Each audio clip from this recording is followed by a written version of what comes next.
Maktabda o'qiydigan sal kattaroq bo'lgan yigit qizlarni qarasangiz, hammasini bolalarning hammasida ham qo'lida telefon bor. Maktabda o'qiydigan sal kattaroq bo'lgan yigit qizlarni qarasangiz, hammasini qo'lida ba'zinisida ikkitadan ham bor. Turli bo'lmag'ir suratlar bor. Turli internetlarga kirishyapti. Bularni kim qaraydi?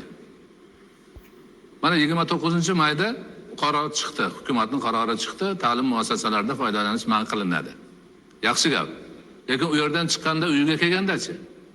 Ko'chada yurgandachi? U nima bo'ladi? Man qilish bu kuch bilan to'xtatish. Man qilish omilidan chetda chiqdi, yana qilaveradi buni. Shuning uchun haromdan, harishdan, gunohdan, uyatsizlikdan, odobsizlikdan man qiladigan narsa insonning qalbida bo'lishi kerak. Iymonini ajralmas qismi bo'lishi kerak. Turibdi, ichida turibdi, bilib turibdi. Bitta tugmachani bossa o'sha narsa chiqadi, lekin iymoni yo'l bermasligi kerak.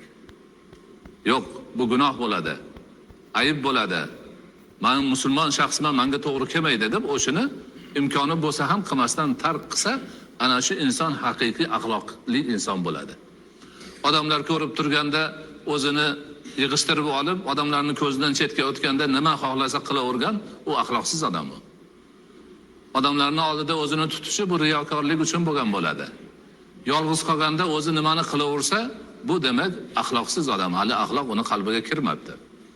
Haqiqiy axloq, haqiqiy odob, iymon, e'tiqod qalbida o'rnashib, uni yo'naltiruvchi kuchga aylantirganda har qanday yomonlikni eng oson yo'li bilan ham erishadigan bo'lganda bosh tortadi.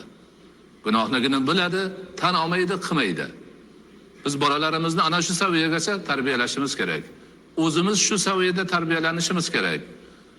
U man qilish vaqtinchalik yaxshidir, lekin haqiqiy man qiluvchi omil qalbda bo'lishini